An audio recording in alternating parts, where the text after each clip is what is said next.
Hello everyone, I'm going to be doing an unboxing on the egodrift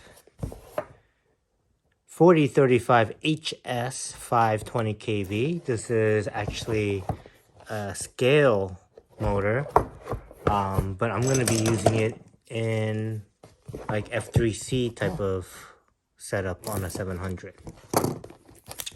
So let's open this sucker up. Okay, here we go. Right.